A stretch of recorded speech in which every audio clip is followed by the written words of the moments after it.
बच्चों आप स्टार्ट करने जा रहा हूँ हाइड्रोजन्स, और हाइड्रोजन के बारे में आपको एक एक चीज़ बताने जा रहा हूँ। बहुत सिंपल चैप्टर है, 11th की है ये। इससे एक क्वेश्चन जो है नीट में आता है। जैसे इसी बार आया था ड्यूटेरियम के बारे में, ट्राइट्रियम के बारे में आया था, ड्यूटेरियम में ट्राइट्रियम के बारे में आया था। इससे पहले जो है टेम्पोररी हार्डनेस के बारे में आया था। तो छोटा सा सवाल है, हमको तो हर चैप्टर पढ़ना है क्योंकि आप समझ सकते हो कि इससे क्वेश्चन आते हैं। तो आओ स्टार्ट करते हैं।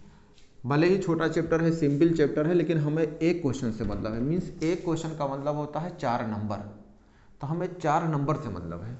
तो आते हैं बच्चों, पढ़ाते हैं हाइड्रोजन्स। ये तो कहेंगे hydrogens are most abundant element in universe. यानी पूरी ब्रह्मांड की बात की जाए, ब्रह्मांड की बात किया जाए, यानी पूरी यूनिवर्स की बात किया जाए, तो उसमें सबसे ज़्यादा हाइड्रोजन होता है। अगर आप ग्लोब्स की बात करते हैं, जैसे जैसे आप ऊपर जाते हैं, प्लैनेट्स की तरफ जाते हैं, तो ये देखा गया कि हाइड्रोजन थर्ड मोस्ट एबंडेंट है, एलिमेंट है। तो कहेंगे third most abundant element on this surface of globe. बच्चों ये हाइड्रोजन के बारे में अगर कहते हैं, अगर हम हाइड्रोजन को एलिमेंटल के फॉर्म में पढ़ते हैं तो हम ऐसे पढ़ते हैं H।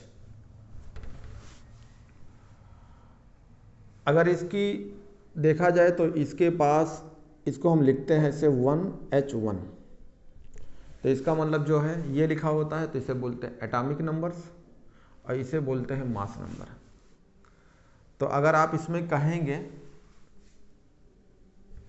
कि अगर बात किया जाए तो कहेंगे इसमें एक इलेक्ट्रॉन्स होता है, ठीक है, और एक प्रोटॉन होता है। किस फॉर्म में? आइटम के लेवल पे देखते हैं, आइटम के फॉर्म में पढ़ते हैं, यानी एटॉमिक लेवल की बात करते हैं, आइटम फॉर्म में पढ़ते हैं। तो क्या कहेंगे बच्चों कि इसमें एक इलेक्ट्रॉन्स और एक प्रोटॉन्स होता है। अगर हम इसे मॉलिक्यूल के फॉर्म में पढ़ते हैं, अगर हम इसे मॉलिक्यूल कहें, तो अगर हम हाइड्रोजन को मॉलिक्यूल के फॉर्म में कहते हैं तो ये H2 कहलाता है। और अब जब ये H2 कहेंगे तो इसको बच्चों हम लोग कहते हैं डाई हाइड्रोजन्स।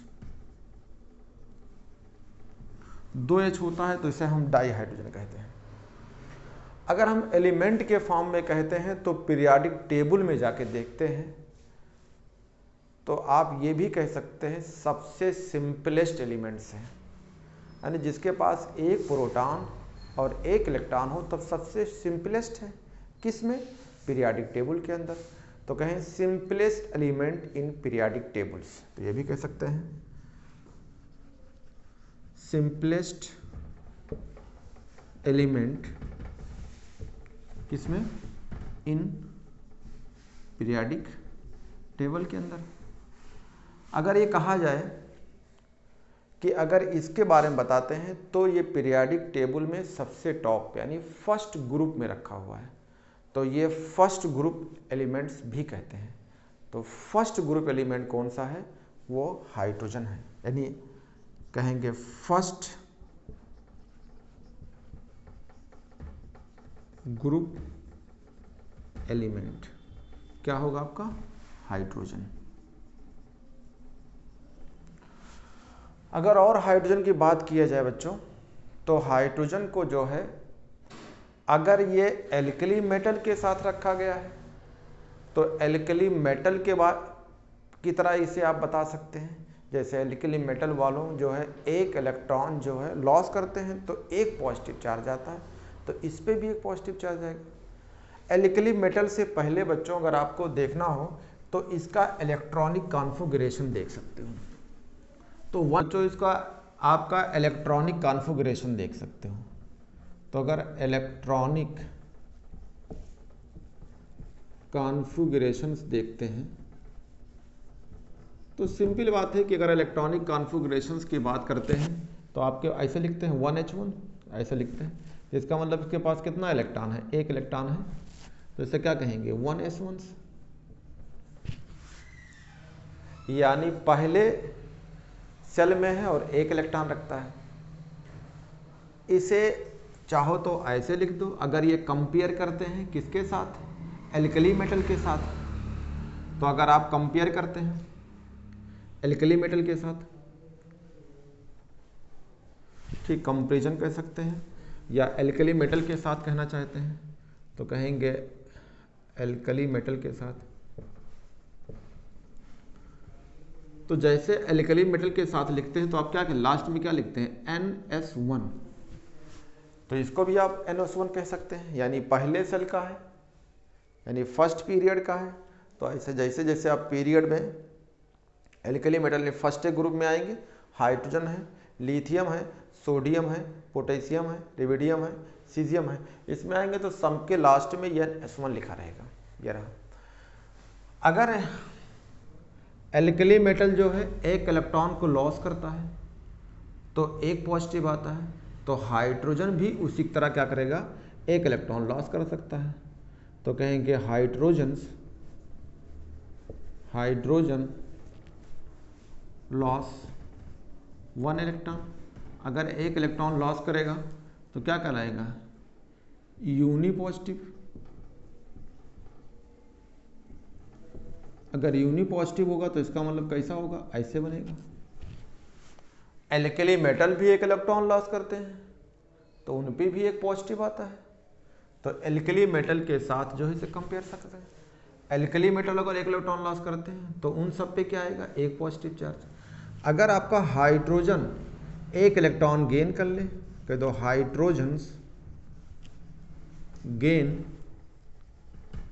1 इलेक्ट्रॉन्स, तो इस पे क्या आ जाएगा, ठीक है, यूनी निगेटिव, एक निगेटिव होगा, और एक निगेटिव होगी तो आप ऐसे कह सकते हैं। तो अगर यूनी निगेटिव है तो ये कंपेयर कर सकते हैं हाइड्रोजन के साथ।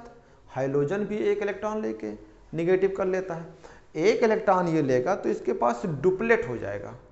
लेकिन अगर हाइड्रोजन एक इलेक्ट्रॉन लेता है तो उसका ऑक्टेट पूरा हो जाता है। तो कहेंगे कंपेयर विथ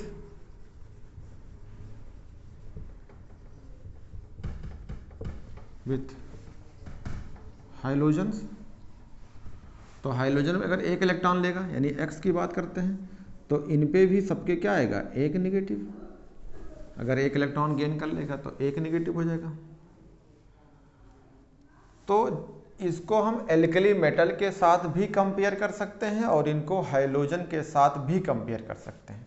जैसे फ्लोरीन है, एक इलेक्ट्रॉन लिया F-, Cl एक इलेक्ट्रॉन लिया Cl-, Br-, तो इनकी तरह हम कह सकते हैं। बच्चों अगर और भी इसके बारे में अगर आप देखना चाहते हैं तब भी बहुत सारी चीज़ें कह सकते हैं। जैसे आप ये कह सकते हैं कि alkali metal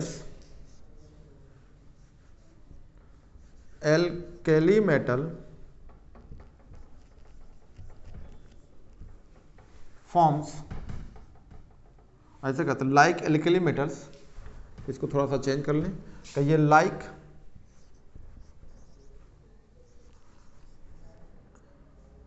alkali metal hydrogen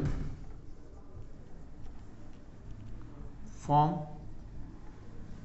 क्या बनाएगा, ऑक्साइड,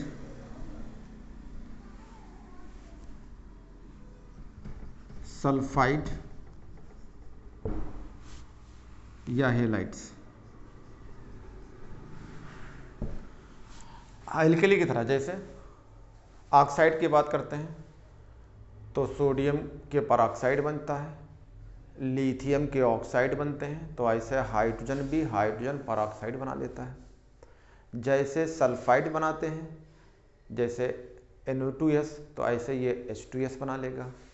जैसे आपका हेलाइड बनाते हैं, जैसे NaCl मेटल वाले एल्कली मेटल, तो ये भी बना देगा HCl। तो यानी जैसे एल्कली मेटल बनाते हैं ऑक्साइड, सल्फाइड, हेलाइड, ऐसे हाइड्रोजन भी बनाता है। ये आपको मिलेगा सब आगे। अगर बच्चों हम कंपेयर करते हैं कि अगर जो है आयोनाइजेशन इंथैल्पी से कंपेयर करते हैं, हम आपको जब पीरियोडिक प्रॉपर्टी पढ़ाएंगे तो वहाँ पे मैं एक ट्रिक पढ़ाऊंगा, ओनिडा अपॉन मार्क्स। तो हमारी एक ट्रिक रहेगी, इस ट्रिक से आप जो है बहुत अच्छी चीज़ को सीख सकते हैं। क्या सीख लेंगे? हमारी ट्रिक होती है ओनिडा अपॉन मार्क्स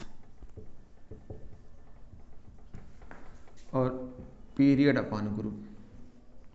इसको मैंने कई वीडियो में दिया है। तो ओ का मतलब होता है ऑक्सीडाइजिंग पावर, एन का मतलब होता है निगेटिविटी मीन्स इलेक्ट्रॉन निगेटिविटी, आई का मतलब होता है आयोनाइजेशन इंथैल्पी, डी का मतलब होता है डिसोसिएशन पावर और ए का मतलब होता है इलेक्ट्रॉन एफिनिटी। अगर आप पीरियड में जाते हैं तो ये इंक्रीज करेगी। बच्चों अगर आप मेटेलिक कैरेक्टर की बात करते हैं एम, ए का मतलब एटॉमिक रेडियस, आर का मतलब होता है रिड्यूसिंग पावर, सी का मतलब होता है केमिकल रिएक्टिविटी, एस का मतलब सब्लिमेशन पावर। तो ये ग्रुप में इंक्रीज करती है। अगर इसको पीरियड में लगाते हैं तो ये डिक्रीज करेगी, इसको ग्रुप में लगाएंगे तो डिक्रीज करेगी। अब इन चीज़ों को हम आपको कंपेयर कर रहे हैं आई से। तो आई किसमें देख रहे हैं? पी से। यानी इसका मतलब है आई मतलब हो गया आयोनाइजेशंस इंथैल्पी। इंथैल्पी एक तरह की एनर्जी है। किसकी बात करते हैं? पी मीन्स पीरियड की बात करते हैं। तो अगर आप ग्रुप में जाते हैं तो आयोनाइजेशंस इंथैल्पी बढ़ती है। लेकिन ये देखा गया, अगर एनसीईआरटी बुक में जाएंगे तो वहाँ चार्ट लिखा है, बना है। तो आयोनाइजेशन इंथैल्पी की बात हम करते हैं। तो आयोनाइजेशन इंथैल्पी हम जो है अलग अलग मेटल की बात करेंगे। जैसे आयोनाइजेशन इंथैल्पी ऑफ लिथियम की बात कर लें, एनसीईआरटी में जाएंगे ये चीज़ लिखा हुआ है।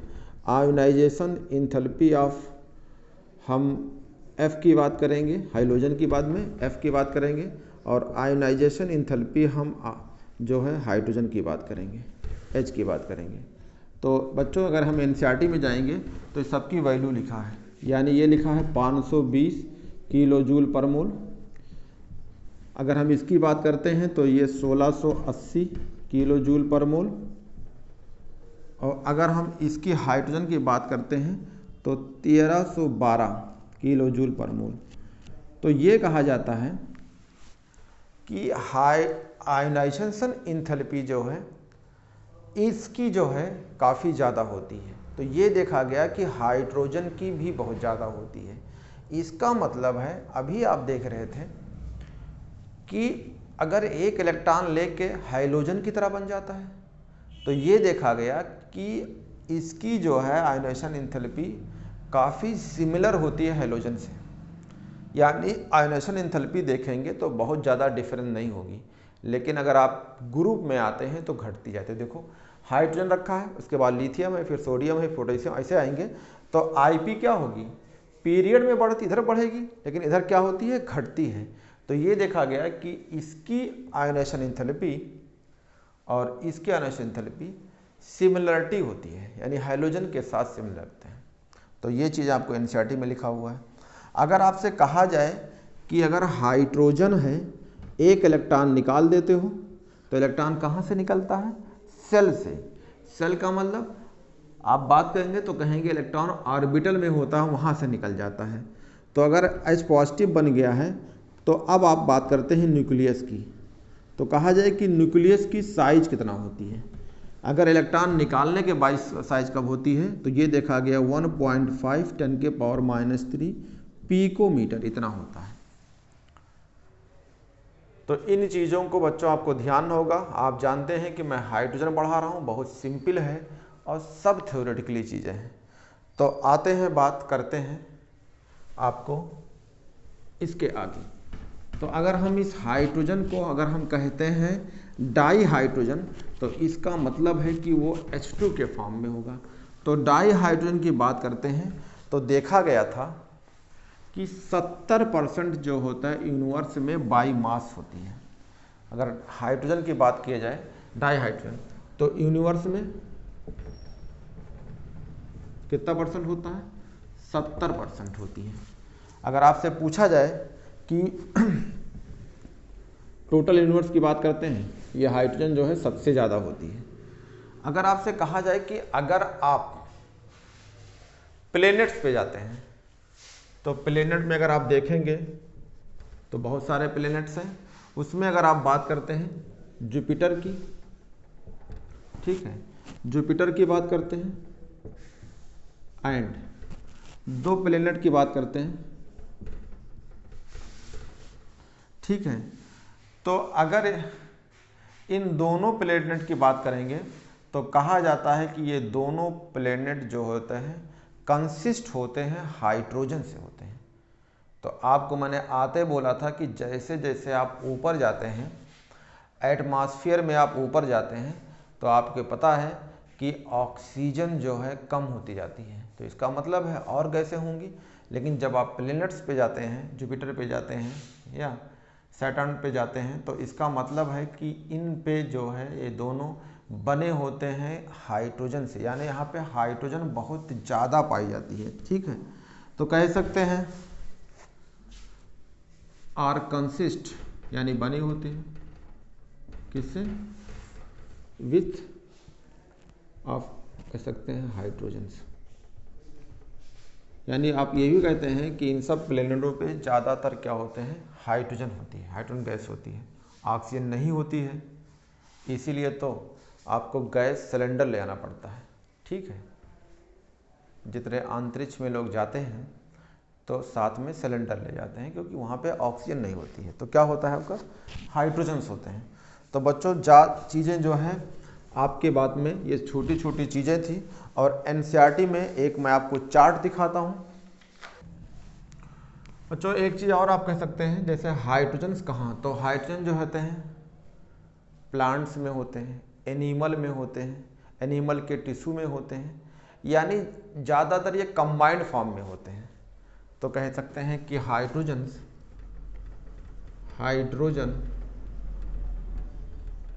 Occurs in plant and animal tissue के अंदर होती है। आप ये भी कह सकते हैं ये कंबाइंड के फॉर्म में कहाँ कहाँ और होते हैं? कार्बोहाइड्रेट है, प्रोटीन्स है, इन सब में भी जो है ये पाए जाते हैं, ठीक है। तो कह सकते हैं टिश्यू होती है। इसी में एक लाइन आप जोड़ सकते हैं, और कहाँ कहाँ होता है? कार्बोहाइड्रेट्स, ठीक है, प्रोटीन, ये सब कंबाइन के फॉर्म में होते हैं, समझ लीजिएगा ना। बहुत सारे और भी कंपाउंड में भी पाया जाता है, कह सकते हैं इंक्लूडिंग किसमें? हाइड्रोकार्बन्स में।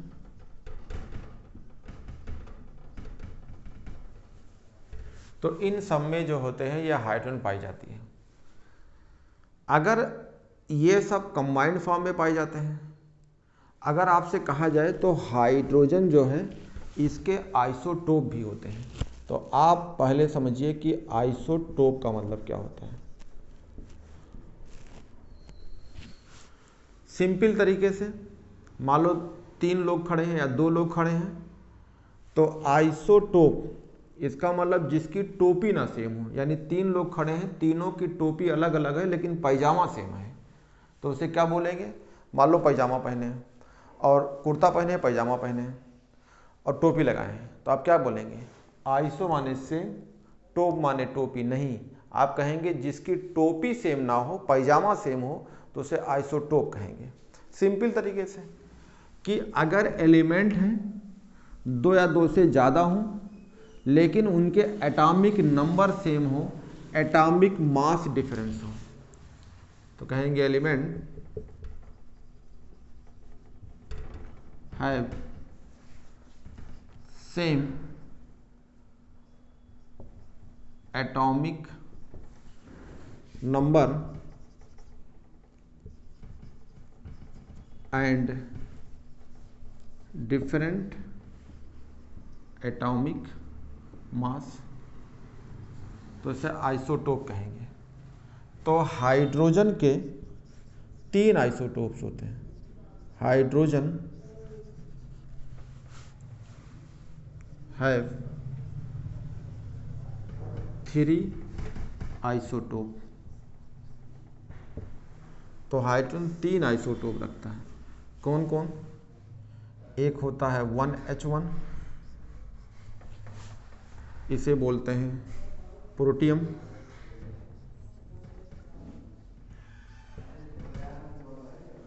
अगर इसे 1H2 कहते हैं तो प्रोटियम हो गया। ड्यूटेरियम होता है, इसको डी भी कहा जाता है। 1H2 बचा है 1D2 भी कह सकते हैं।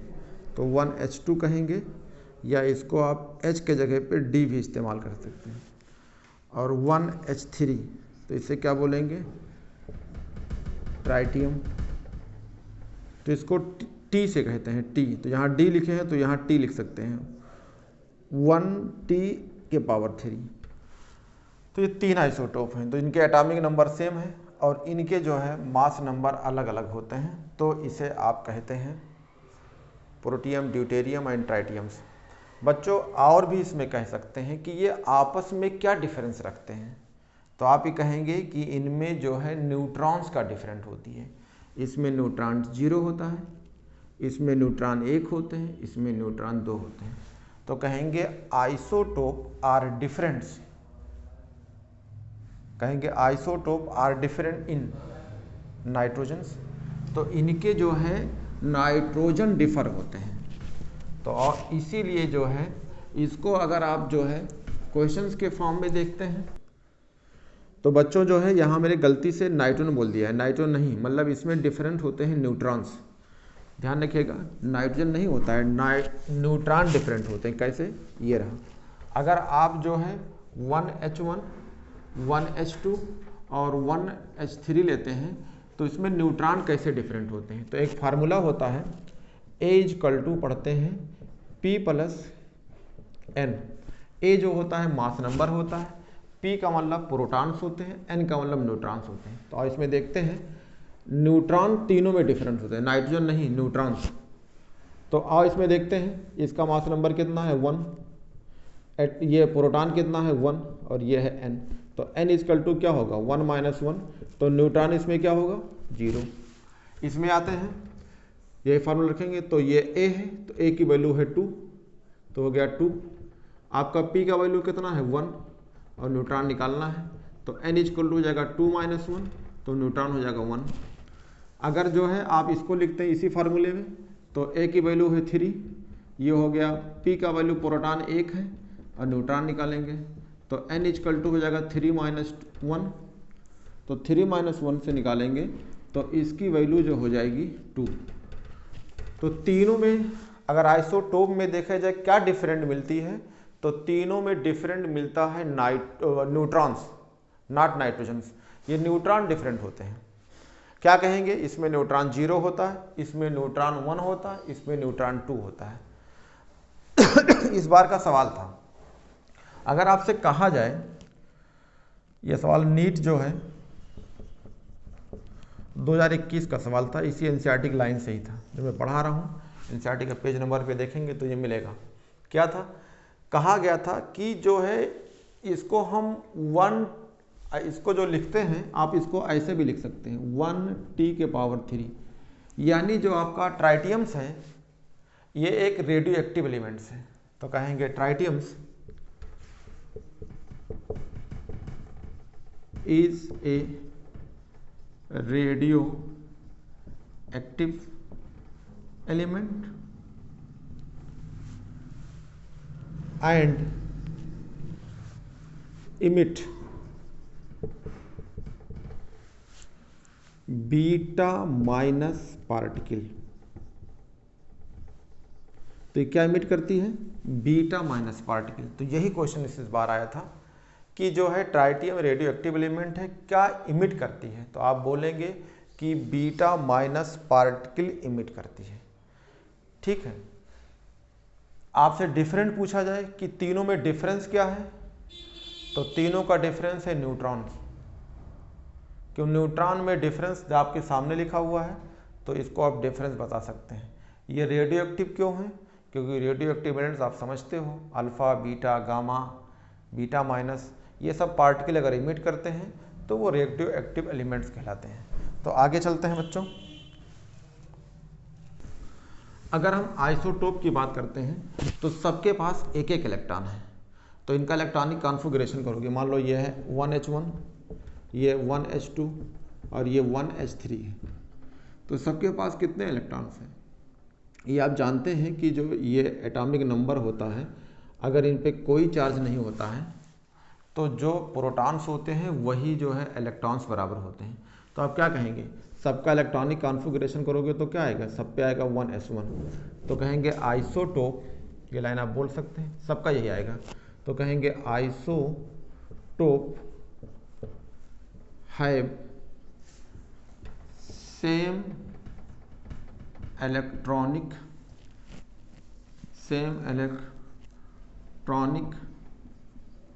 configurations, same electronic configuration and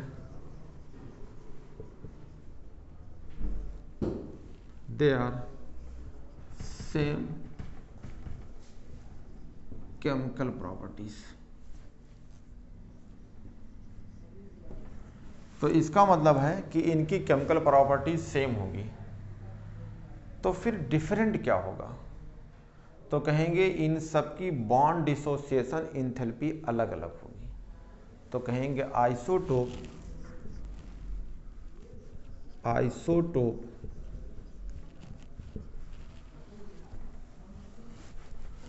have different bond dissociation enthalpy, इनकी बॉन्ड डिसोसिएशन एंथैल्पी अलग अलग होगी। अब बच्चों जो है आपको हम एनसीईआरटी का चार्ट दिखाते हैं और उस चार्ट से आपको बताते हैं कि आपस में क्या क्या डिफरेंट होता है। तो बच्चों जो है आओ देखते हैं कंपैरिजन्स। कंपैरिजन मतलब क्या है, हाइड्रोजन है, ड्यूटेरियम है, ट्राइटियम में जो है कंपैरिजन। तो सबसे पहले एटॉमिक मास आप जानते हैं कि 1h1, 1h2, 1h3, तो वही लिखा है, एक है। ये जो है आपको जो भी लिखा था मैंने बच्चों, कैसे लिखा था, इसको लिखा था 1h1, तो ये वही लिखा है। इसको कैसे लिखा था 1h2, तो इसका मतलब 2 है, इसका 1 है। इसको मैंने लिखा था 1h3, तो इसका मतलब ये एनसीईआरटी का चार्ट है, एनसीईआरटी बुक में है। अगर आपसे कहा जाए मेल्टिंग पॉइंट, तो देखिए मेल्टिंग पॉइंट अगर आप जैसे बढ़ते हैं 1h1, 1h2, 1h3, तो देखो मेल्टिंग पॉइंट बढ़ती है। तो सबसे बढ़िया तरीका है कि आप जैसे हाइड्रोजन, ड्यूटेरियम, ट्राइटियम में जाते हैं, एटॉमिक मास बढ़ता है, रिलेटिव मास मतलब रिलेट कर रहे हैं, या आप मेल्टिंग पॉइंट बढ़ रही है, ये भी याद हो जाएगा आपको। बॉइलिंग पॉइंट देखते हैं तो देखो 20, 20.39 है, फिर 23 है, 25, यानी ये भी बढ़ रहा है, ये भी आपको याद हो जाएगा, कोई दिक्कत नहीं है। डेंसिटी में आते हैं 0.09 है और 0.18 है और 0.27 है, ये भी बढ़ रहा है, तो ये भी आपको याद हो जाएगा। जैसे 1h1, 1h2, 1h3 जाएंगे वैसे ये सब प्रॉपर्टीज बढ़ रहे हैं। आते हैं एंथैल्पी ऑफ फ्यूजन्स। तो एंथैल्पी ऑफ फ्यूजन में देखेंगे तो इससे देखो इसका ज़्यादा है, और ये डैश का मतलब ये दोनों सेम होंगे, तो इसका मतलब ये भी आपको कह सकते हैं एक तरह का बढ़ रहा है। एंथैल्पी ऑफ वेपराइजेशन, अगर इसके आप वेपर बनाना चाहते हैं, इसको फ्यूज कर रहे थे तो ये था, तो वेपर में देखेंगे ये भी बढ़ रहा है, तो इसका मतलब ये भी आपको दोनों याद हो जाएगा। कुछ नहीं करना है, जो भी प्रॉपर्टी है बढ़ रही है बस। अगर आते हैं बॉन्ड डिसोसिएशन एंथैल्पी, तो देखो बॉन्ड डिसोसिएशन एंथैल्पी में ये कितना है, ये आपका किलो जूल पर मोल में, ये भी किलो जूल, तो कितना है 435.88 और ये है 74। इसका मतलब यही आपको याद करना होगा कि ये क्या हो रही है, तो इसको स्टार बना के याद कर लीजिए कि एक तरीके से ये घट रही है। तो यानी बॉन्ड डिसोसिएशन एंथैल्पी जो है आपकी हाइड्रोजन की ज़्यादा होती है, यानी और उसके बाद ड्यूटेरियम की कम होती है, उसके बाद वो भी दोनों बराबर होते हैं। तो मेरे पास एनसीईआरटी बुक है बच्चों, और एनसीईआरटी बुक से मैंने आपको ये चार्ट बनाया है। अगर आपकी आयनाइजेशन एंथैल्पी की बात करते हैं तो इसको भी मैं इसमें लिख देता हूँ। तो सबसे ज़्यादा आयोनाइजेशन एंथैल्पी जो होती है वो इसकी होती है, आपको बता चुके थे। तो आयोनाइजेशन एंथैल्पी आयोनाइजेशंस इंथैल्पी की बात करते हैं। ये आपको याद करना है, ये आपको जो है मैं एनसीईआरटी लिया हूँ, लेकिन ये आपको इसलिए याद करना है, इसको रटना नहीं है। क्यों नहीं रटना है? क्योंकि एग्जाम में जैसे मैंने बताया है ऐसे आप याद कर लेंगे। तो ये देखेंगे, तो अभी मैंने आपको इसको ऊपर बताया था कि 1312 होती है, तो इसकी सबसे ज़्यादा होती है, इसकी सबसे ज़्यादा होती है।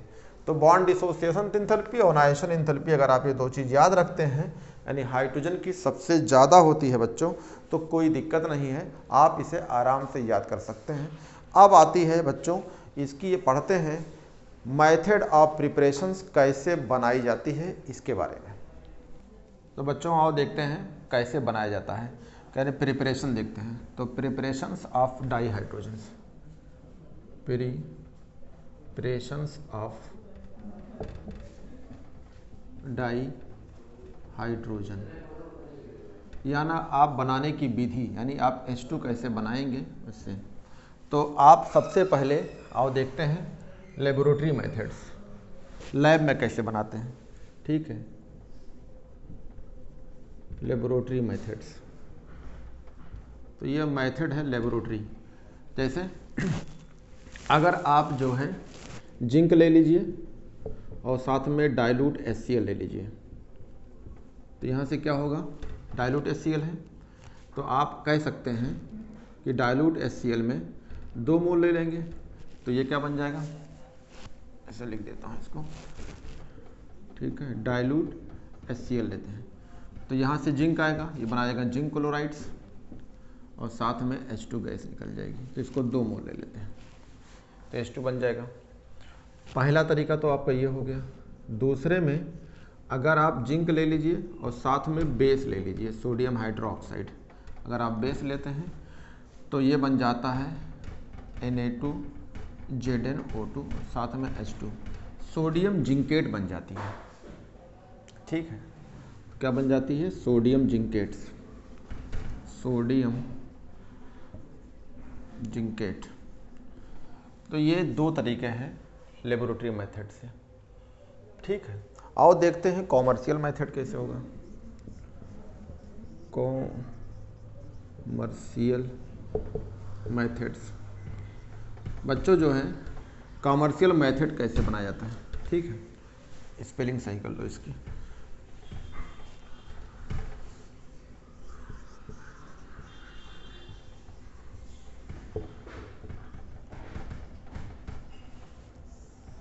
कॉमर्शियल मेथड्स, ठीक।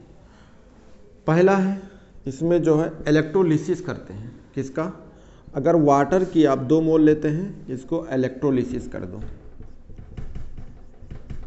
तो इलेक्ट्रोलिसिस करेंगे तो ये टूट जाएगी, ठीक है, प्लेटिनम इलेक्ट्रोड के साथ। तो इससे बन जाएगा आपका H2 प्लस साथ में बन जाएगा O2। अगर आप लिक्विड लिए हैं तो ये लिक्विड के फॉर्म में होगी और ये गैस के फॉर्म में जाती है, ठीक है। ये 2 हो जाएगा, ये हो जाएगा। तो ये मेथड बनाने का आपका H2 बनाने का मेथड है। दूसरा ये है कि अगर आप हाईली, कह सकते हैं हाईली जो है, या हाई प्योरिटी बनाना चाहते हैं, हाई प्योरिटी मतलब ग्रेटर देन 99.5% अगर बनाना चाहते हैं, ये पॉइंट टिक कर लीजिएगा, ये ज़रूरत है, इंपॉर्टेंट है। हाई प्योरिटी आप dihydrogen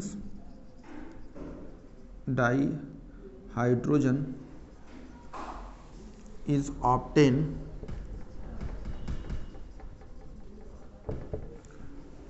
electrolysis of warm equals barium hydroxide solutions. अगर इसकी इलेक्ट्रोलिसिस करते हैं, किसमें, बिटवीन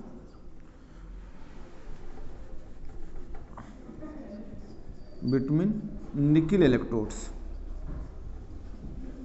तो इसे बहुत ज़्यादा बनाया जाता है। ये कहीं थ्योरेटिकली पॉइंट पूछा जा सकता है कि हाई प्योरिटी यानी 99.9% से ज़्यादा डाईहाइड्रोजन अगर आप बनाते हैं तो barium hydroxide, warm barium hydroxide ले लीजिए, निकिल इलेक्ट्रोड के इलेक्ट्रोलिसिस कर दीजिए तो इससे भी बनते हैं। अगला एनसीईआरटी का पॉइंट है, बच्चों नोट करना है तो कर लीजिए।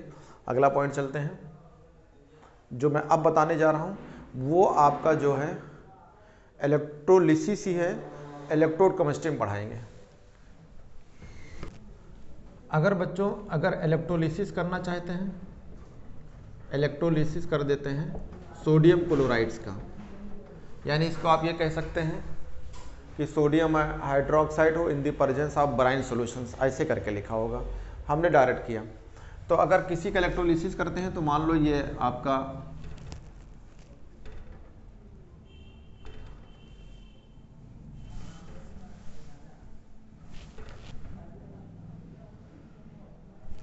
इस पर एक इलेक्ट्रोड ले लिया एनोड और दूसरा ले लिया कैथोड, ठीक है, और इसमें आपने क्या कर दिया,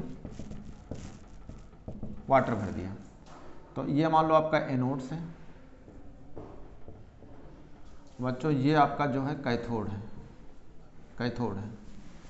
अगर इसकी बात करते हैं तो इसमें वाटर है, ये आपका H2O है। तो आप इलेक्ट्रोलिसिस करेंगे यानी तोड़ेंगे, इलेक्ट्रोलिसिस करेंगे तो ये क्या होगा, पहले टूटेगा, ये पानी में डालेंगे तो टूट जाएगा।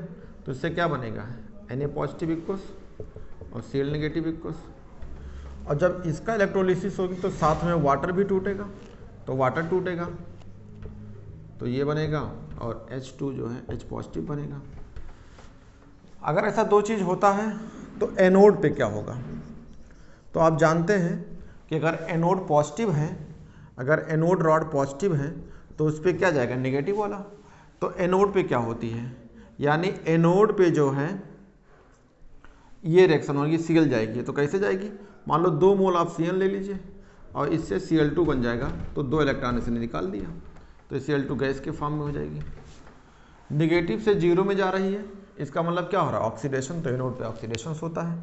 आपने एक लिया कैथोड्स, तो कैथोड कैसी बनी होती है, निगेटिव की बनी होती है। तो कैथोड पे कौन जाएगा, हाइड्रोजन। यानी अगर ये निगेटिव है तो हाइड्रोजन जाएगा। अगर आप हाइड्रोजन ले लिया और 2 इलेक्ट्रॉन इसको दे देते हैं तो यहाँ क्या बन जाएगा, H2 बन जाएगा। अगर ये बताओ और ये रिएक्शन में पड़ा होगा तो ओवरऑल रिएक्शन देखा जाए तो क्या मिलेगा, तो आप ये कहेंगे ये तो इससे कट जाएगा, ये खत्म हो गया। तो उस रिएक्शन में क्या मिलेगी, आपको मिलेगा सोडियम पॉजिटिव, ये बनेगा OH नेगेटिव। अगर आप ठीक है, साथ में Cl2 गैस मिलेगा और H2 गैस मिलेगा।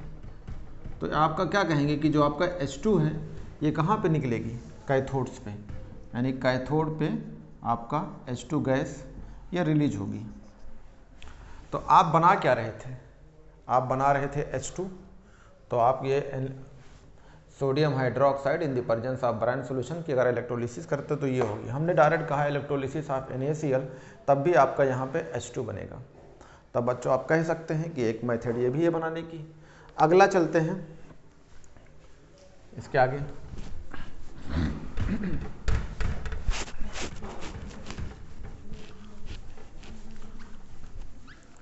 अगला मेथड से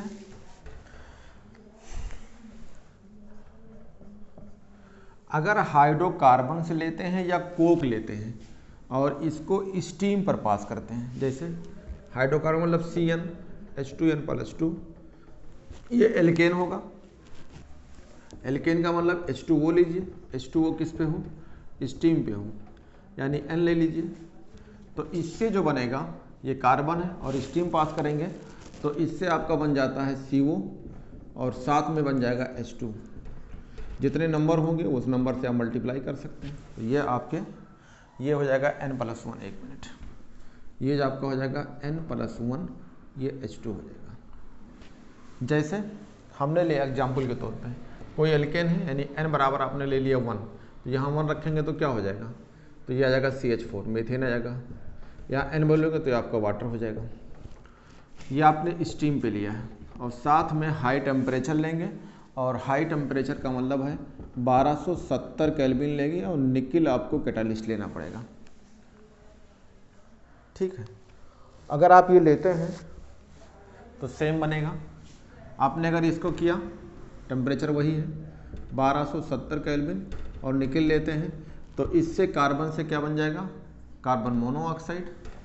अगर n की वैल्यू 1 है तो इसका मतलब आपसे यहाँ बन जाएगा H2। ये रहा। अगर आप बैलेंस करना चाहते हैं तो यहाँ पे 4 है और ये 2 है, 6 होगा, 3 से आप मल्टीप्लाई कर सकते हैं। ठीक है, तो ये आपके जो है बन जाएंगे, ये गैस के फॉर्म में हो गए। अगर ऐसा आप कहते हैं कि अगर बनाते हैं तो इसका नाम होता है, इन दोनों को मिला के आप कहते हैं वाटर गैस, वाटर गैस। इसी रिएक्शंस को अगर आप कोक ले लिया जाए, यानी कार्बन, कार्बन का मतलब कोक, अगर कोक लेते हैं और साथ में स्टीम पास करते हैं, स्टीम पास करते हैं, टेम्परेचर मैक्सिमम काफ़ी टेम्परेचर होती है, केल्विन पे होती है, तो इससे भी कोक से जो बनाई जाती है वो CO, ये भी गैस के फॉर्म में होती है, और H2 भी गैस के फॉर्म में होता है। बैलेंस कर लीजिए, ये रहा। तो ये आपका जो हो गया, तो इसको भी आप कहते हैं वाटर गैस, वाटर गैस।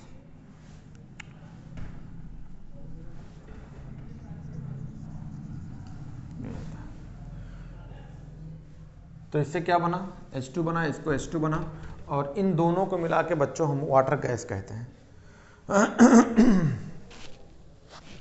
कह रहे हैं कि ज़्यादातर आजकल जो हम जो इस्तेमाल करते हैं, किसको इस्तेमाल करते हैं, यानी आपका सिंथेसिस गैस, इसको वाटर गैस, या इसका दूसरा नाम जो होता है सिंथेसिस गैस या सिन गैस भी कहते हैं। इसका नाम होता है सिंथेसिस गैस, या इसी को दूसरा नाम होता है syn gas, SYN, syn gas, इसको बोलते हैं सिंथेसिस गैस या सिन गैस। तो आजकल जो है सिंथेसिस गैस जो है और तरीके से बनाई जाती हैं। कह रहे हैं now a day syn gas is produce from, किससे, कहाँ से बना सकते हैं, फ्रॉम सीवेज से, यानी सीवेज का मतलब गंदगी से, इससे बनाया जाता है।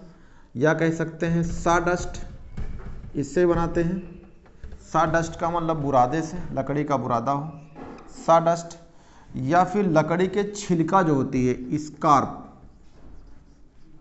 वुड, इनसे भी आपको बनाई जाती है। या फिर न्यूज़पेपर भी कह सकते हैं। ठीक है, इन चीज़ों से भी आपको सिंथेसिस गैस बनाई जाती है। Now day syn gas is produce from जो है सीवेज से, साडस्ट से, या स्कार्प यानी गंदगी से, मल से इसे कह सकते हैं, मल से। साडस्ट का मतलब लकड़ी का बुरादा से, स्कार्प मतलब लकड़ी के छिलके से, या न्यूज़पेपर से भी इसको आजकल जो है आपको सिन गैस बना सकते हैं। तो ये सिन गैस बनाने की विधि थी। या फिर एक तरीका जो भी आपका और है, यहाँ पे नीचे बता देता हूँ, कि अगर आप कार्बन मोनोऑक्साइड ले लीजिए, यानी CO, और इस पे जो है स्टीम यानी वाटर पास करते हैं, ठीक है, टेम्परेचर होगा 673 केल्विन, और आयरन क्रोमेट लेते हैं, आयरन क्रोमेट,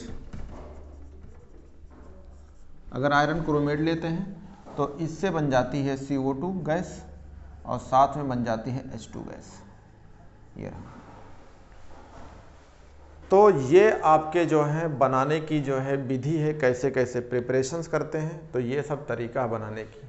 मीथेन को अगर स्टीम पे पास करेंगे तो वाटर गैस या सिन गैस बनाई जाती है। कोक पे पास करते हैं तो इससे भी वाटर गैस या सिन गैस बन जाती है। आजकल नाउड सिन गैस अगर बनाना है तो न्यूज़पेपर से, स्कार्प से, साडस्ट से, इन सब से भी बनाई जाती है।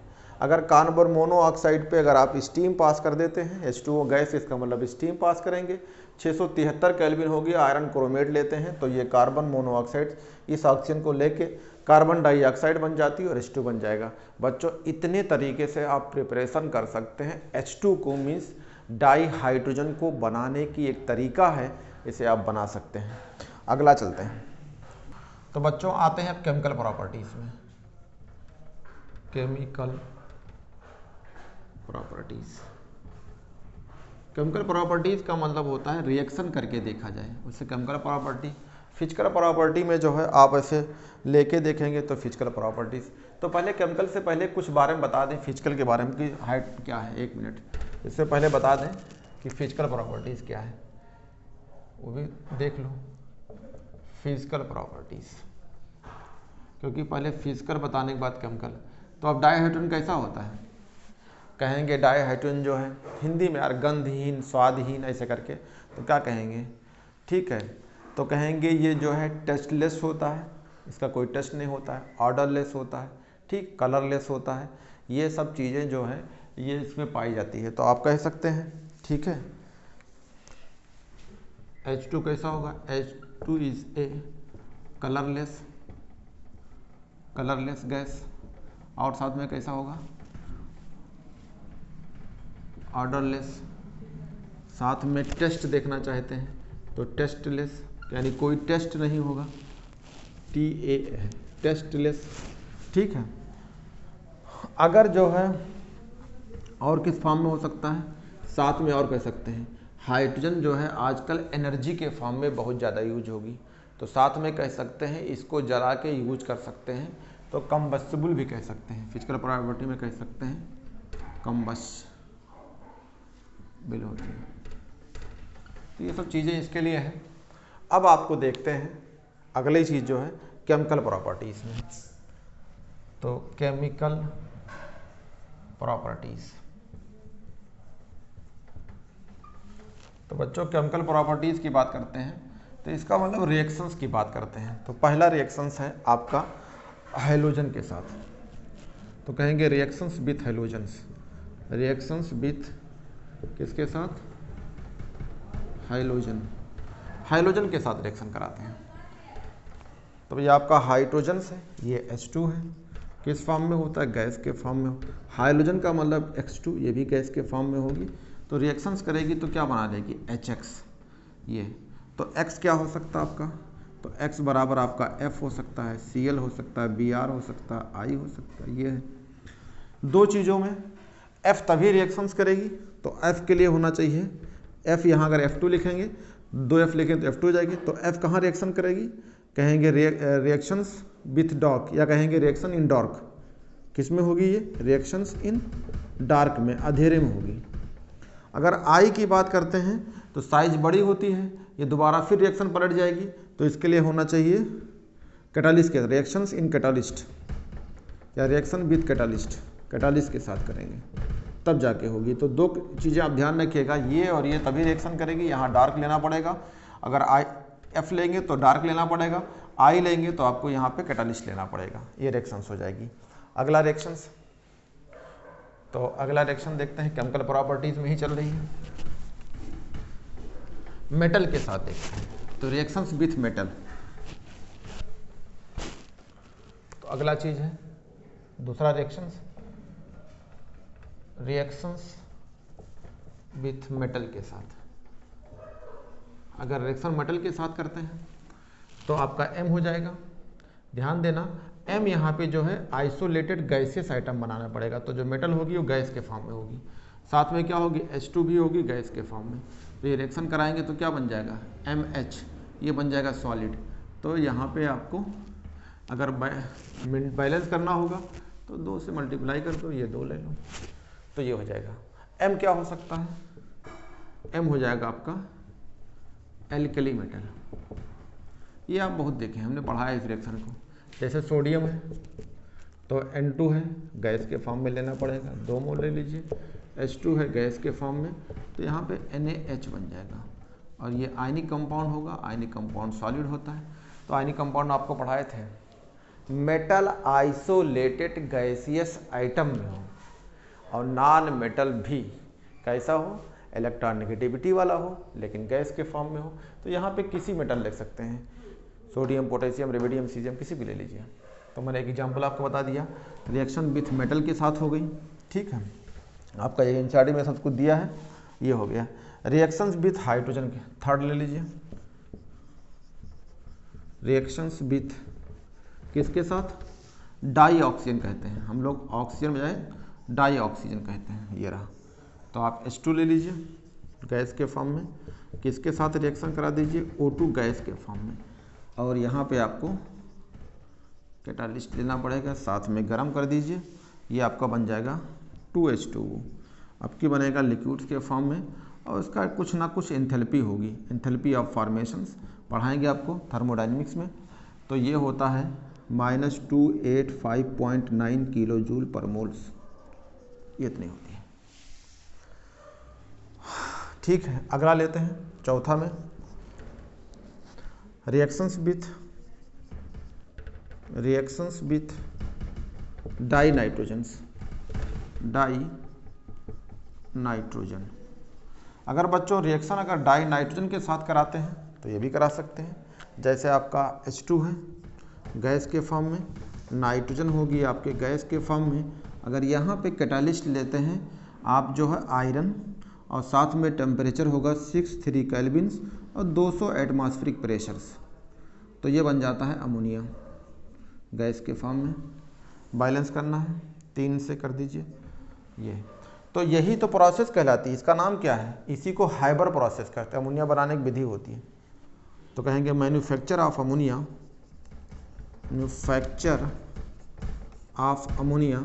किसको द्वारा, बाई, इसे क्या कहेंगे, हाइबर प्रोसेस। ये आप पढ़ेंगे, यही चीज़ को हाइबर प्रोसेस कहलाती है। यहाँ रिएक्शन विथ हाइड्रोजन है, लेकिन बच्चों इसी को बोलेंगे कि हाइबर प्रोसेस से अमोनिया बनाने की विधि भी होती है। तो आपको बहुत सिंपल तरीका है, हाइड्रोजन के साथ रिएक्शन, मेटल के साथ रिएक्शन, ऑक्सीजन के साथ रिएक्शन, नाइट्रोजन के साथ रिएक्शन, ऐसा होता है। तो आप कहते हैं अमोनिया जो है एक तरह का एक्सोथर्मिक प्रोसेस है, तो इसका भी डेल्टा H आएगा। तो इसका यार डेल्टा H जो होगा ये भी एक्सोथर्मिक है, माइनस का मतलब यहाँ से भी हीट निकली है और यहाँ भी हीट निकलती है, तो 92.6 किलो जूल पर मोल, 92.6 किलो जूल पर मोल। यहाँ पे जो था ये दोनों नेगेटिव में होते हैं, यानी एक्सोथर्मिक प्रोसेस होते हैं। तो बच्चों इसके आगे चलते हैं, ये रहा बच्चों, ये 2 रिएक्शंस रह गया था। कह रहा reaction with metal ions and metal oxides. तो अगर मेटल को लेना होगा तो आपको वो मेटल लेना होगा जो आयरन से जो है कम रिएक्टिव होते हैं, यानी एक्टिव होते हैं, उन मेटल को लेना पड़ेगा। तो इलेक्ट्रोकेमिकल सीरीज में जाएंगे तो आपको पता हो जाएगा, हमने पढ़ाया था लिक्विड सर का नाम, अली मंजन, कर्फी, कटकोनी, सनपप, उससे आपको पता हो जाएगा। तो हमने हाइड्रोजन लिया और इससे कम रिएक्टिव मेटल है PD, तो इससे रिएक्शन करेंगे तो ये जो है आपको क्या हो जाएगा, ये +2 से में 0 गया, इसका मतलब रिड्यूस हो गया, और ये जो है ऑक्सीडाइज हो जाएगी। सेम चीज़ें अगर हाइड्रोजन को लेते हो मेटल के ऑक्साइड के फॉर्म में लेते हो तो क्या होगा, ये मेटल जो ऑक्साइड है मतलब इस पर पॉजिटिव चार्ज होगा, तो ये न्यूट्रल में चली जाएगी, यानी 0 में, और ये ऑक्सीजन इसके साथ कंबाइन करके जो है वाटर बना लेगा। और जो आगे Y और ये X हैं ये नंबर होते हैं। अगला है रिएक्शन विथ ऑर्गेनिक कंपाउंड्स। जैसे आप हाइड्रोजिनेशन वनस्पति घी पढ़ते हो, तो जितने आपके ऑयल या फैट्स होते हैं वनस्पति वाले यानी पेड़ पौधे वाले, तो वो खाने के लायक नहीं होते हैं। इसका मतलब क्या है कि उसमें आपको हाइड्रोजन लगानी पड़ेगी, यानी डबल बॉन्ड होता है। तो जब आप डबल बॉन्ड को आप उसमें हाइड्रोजन लगा देंगे तो हाइड्रोजिनेशन के लायक, किसके प्रेजेंस में, निकिल के प्रेजेंस में, तो वो क्या हो जाएगा, खाने लायक फैट हो जाएगा। तो लिखा हुआ hydrogenation of vegetable oils using nickel as a catalyst give eatable fats, जैसे होता है मार्गेरिन्स या वनस्पति घी। तो वनस्पति घी में क्या होता है, अनसैचुरेटेड से, इसका मतलब डबल बॉन्ड है। तो घी लीजिए अनसैचुरेटेड वाली, उस पर H2 लीजिए निकिल के प्रेजेंस में, तो डबल बॉन्ड के जगह पे जाके हाइड्रोजन लग जाएगी, तो उसे बोलते हैं, ये नाम हो जाता है हाइड्रोजिनेशन। तो वो खाने लायक फैट हो जाती है, जिसको बोलते हैं वनस्पतिकरण। हिंदी में क्या बोलते हैं, वनस्पतिकरण। इसको हाइड्रोजिनेशन नहीं करेंगे, नहीं खाने लायक हो जाएगी। तो मार्गरीन्स होती है या फिर वनस्पति डालडा वालडा जो होती है सब उसको आती है। एक और रिएक्शन होती है, कहते हैं हाइड्रोफॉर्मेलेशंस। इसका मतलब क्या है, आपका जो है जैसे हाइड्रोफॉर्मेलेशन ऑफ ओलिफिन्स इल्ड एल्डिहाइड विच कह रहा फर्दर अंडरगो कह रहा रिडक्शन गिव जो एल्कोहल। कैसे, हाइड्रोजन लिया, कार्बन मोनोऑक्साइड लिया और एल्कीन्स लिए कोई, तो इसमें क्या होगा, जाके ये लग जाएगी। तो जब जुड़ जाएगी तो क्या बन जाएगा, RCH2 CH2 CHO, ये बन गया, एल्डिहाइड बन गया। फिर एल्डिहाइड पे फर्दर हाइड्रोजन लगाएंगे तो ये बॉन्ड टूट के यहाँ मतलब एल्कोहल OH बन जाएगा। तो इसका मतलब है, इसका नाम होता है हाइड्रोफॉर्मेलाइजेशन, यानी हाइड्रोजन होगा, CO होगा और कोई एल्कीन होगा तो उसमें CO और H2 जाके लग के एल्डिहाइड प्रकार बन जाती है, और फर्दर अगर आपको फिर हाइड्रोजन जोड़ देंगे तो अल्कोहल में चेंज हो जाएगी। तो बच्चों ये चीज़ें रहीं आपकी रिएक्शंस। अब आती है कि इसका यूज क्या होगा। तो बच्चों मेरे पास NCERT है, मैंने NCERT का पूरा चीज़ कवर कर दिया है। अब यूज में क्या है आप इसको अब देख सकते हैं, पढ़ सकते हैं कि हाइड्रोजन का कहाँ यूज होता है। तो कह रहा है it is used for the manufacture of metal hydride. सही बात है, हमने आपको मेटल हाइड्राइड पढ़ाया था, उसमें यूज कर सकते हैं। हाइड्रोजन को यूज करके अमोनिया बनाएंगे, और अमोनिया को फिर आप फर्दर जो है यूज कर सकते हैं फर्टिलाइजर में। तो कहते हैं कि अमोनिया में बना सकते हैं उसको, मतलब नाइट्रोजनस फर्टिलाइजर बना सकते हैं, यूज कर सकते हैं बना के उसको, या फिर नाइट्रिक एसिड यूज कर सकते हैं। अगला फिर कह रहा है कि जो वनस्पति घी बनाते हैं, वनस्पति घी बना के इसको भी यूज कर सकते हैं। तो NCERT का पेज नंबर है 279 पे, तो ये आपके यूज लिखे हैं, बहुत सारे यूज आप जानते हो। कह रहा है it is use as a rocket fuel in space. जो रॉकेट फ्यूल होती है, जो होती जाती है जब रॉकेट छोड़ते हैं उसके पीछे जो है आप समझते हो फ्यूल्स होते हैं, जो उसकी धुएं के टाइप की होती है, उसमें फ्यूल्स में भी अगर रॉकेट के अंदर जो फ्यूल होती है उसमें भी ये हाइड्रोजन को इस्तेमाल करते हैं। तो ये सब पॉइंट आपके NCERT में है बच्चों। कह रहा है it in metallurgy process it is use to reduce heavy metal oxide. Heavy metal oxide है, जैसे ये मेटल ऑक्साइड है, इसको हाइड्रोजन यूज करेंगे तो एक तरह का मेटल अलग हो जाएगी। तो मेटलर्जी में भी इसको, इस रिएक्शन को यूज कर लेते हैं। तो ये सब आपके इसके यूज रहा। अब बच्चों नेक्स्ट लेक्चर में आपको पढ़ाएंगे हाइड्राइड्स क्या होते हैं और क्या होती है, इन सब के बारे में NCERT में नेक्स्ट अगला लेक्चर रहेगा।